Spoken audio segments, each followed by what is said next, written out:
राजनीती आणि खोटं बोलणं भाग 2. संजीवक बैलाच्या डरकाळ्यांनी पराक्रमी पिंगलक सिंह घाबरला होता. दमनक आणि करटक या लबाड कोल्ह्यांनी या संधीचा फायदा घेण्याचं ठरवलं. ते दोघे बोलत बोलत आपल्या लहानशा गुहेकडे निघाले.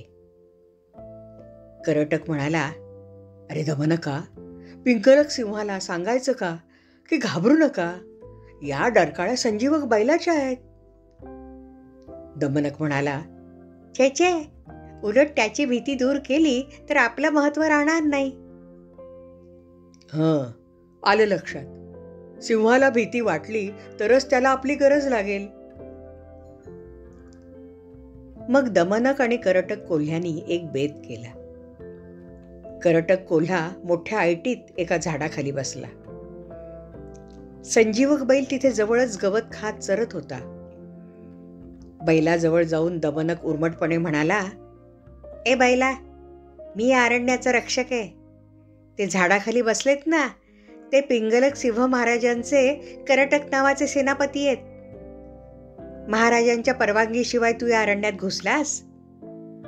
पिंगलक सिंह महाराज रागीट आहेत, तुला आता ते ठार करतील."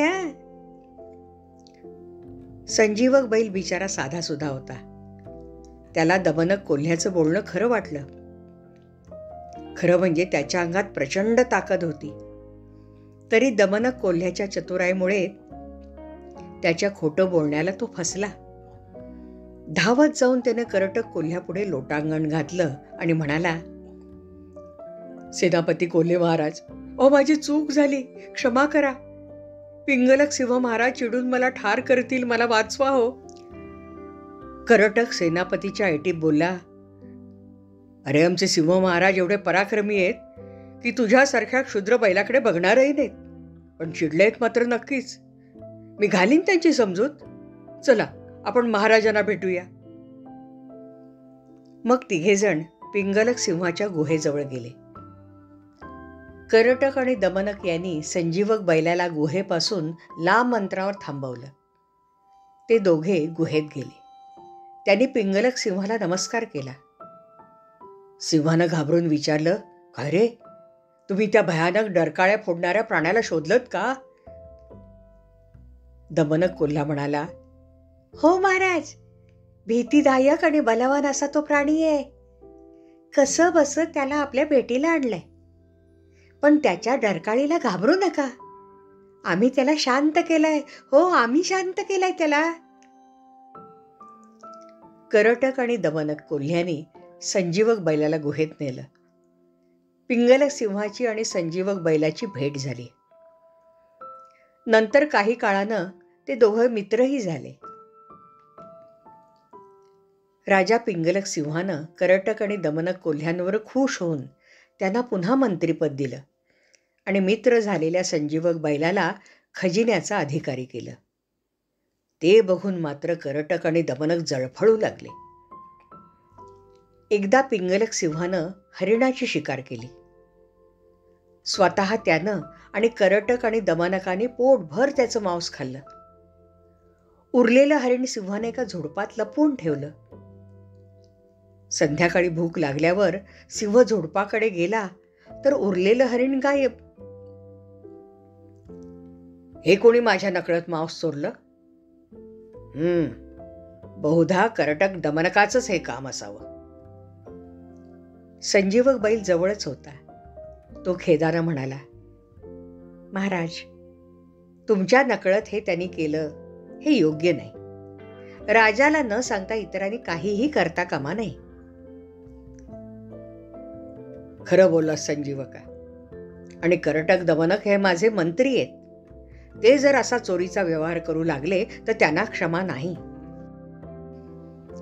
सिंहराजाने करटक आणि दमनकांना मंत्रिपदावरून काढून टाकलं.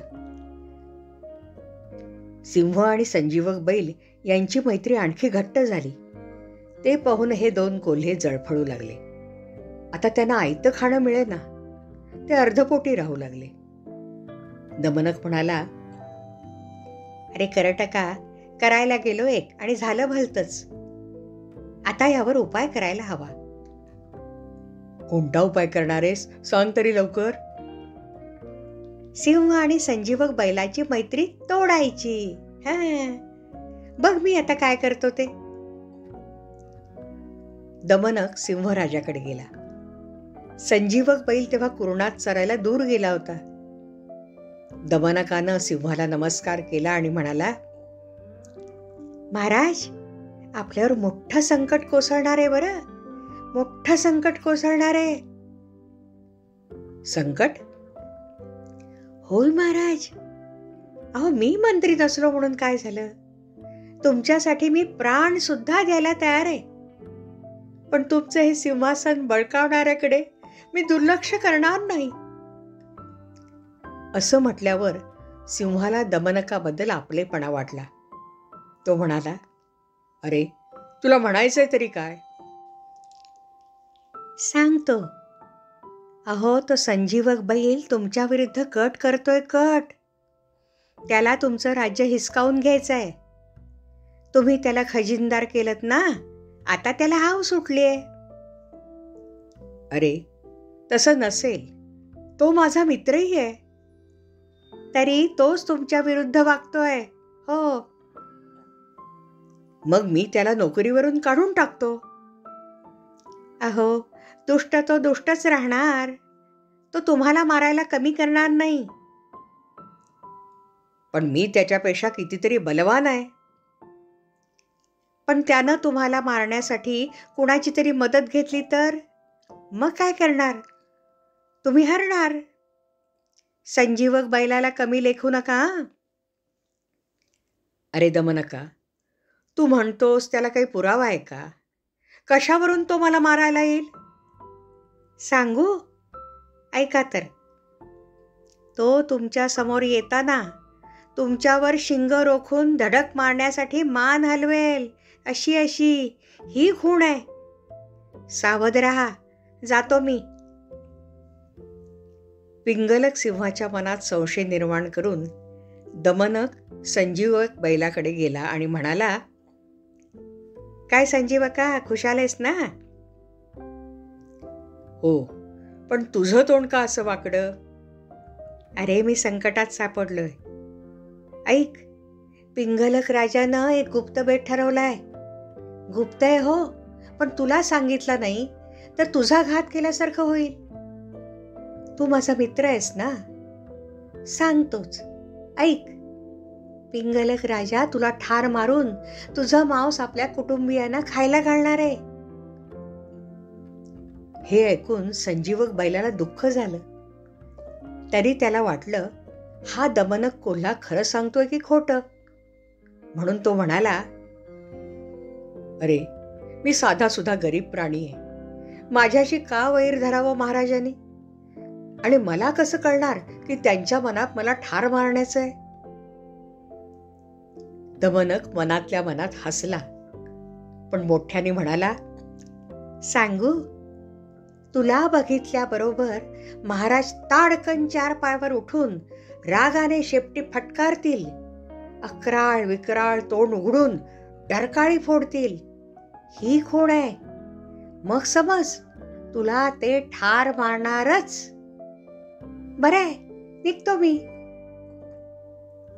मग दमनक करटकाकडे गेला आणि म्हणाला, करटका, आता बघ मजा. दोघांच्या मनात एकमेकांबद्दल वाईट सांगितलंय. आता आपल्या मनासारखं घडणार. मी जातो महाराजांकडे, तूही ये मागून.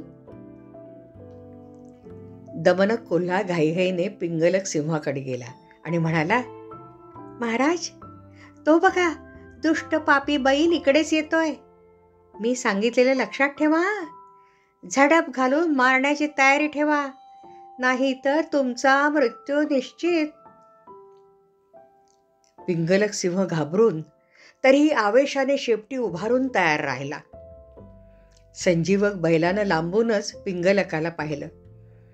त्याचं भयंकर अकराळ विकराळ रूप पाहून त्यानेही शिंग रोखून लढाईचा पवित्रा घेतला. मग दोघांची झटापट झाली. अखेर पिंगलक सिंहानं संजीवक बैलाला ठार मारलं. सिंहाला संजीवक मेल्याचं दुःख झालं. पण दमनकानं त्याची समजूत घातली. महाराज, संजीवक बैलाला राज्याचा लोभ सुटला होता, त्याला मारणंच योग्य. दमनक आणि करटकांनी सिंहाचा जय जयकार केला. महाराजांचा विजय असो, महाराजांचा विजय असो. पिंगलक खुश होऊन सिंहासनावर बसला. दमनक आणि करटक यांनी संजीवकाच्या मांसावर ताव मारला. ते पुन्हा मंत्रीही झाले. खोटं बोलून मैत्रीत फूट पाडून स्वार्थ साधणारी काही जण असतात, दमनक आणि करटकासारखी. राजकारणात हे नेहमीच चालतं. आवडली कथा? मग लाईक करा, शेअर करा आणि सबस्क्राईब करा. मग भेटूया पुढच्या कथेच्या वेळी.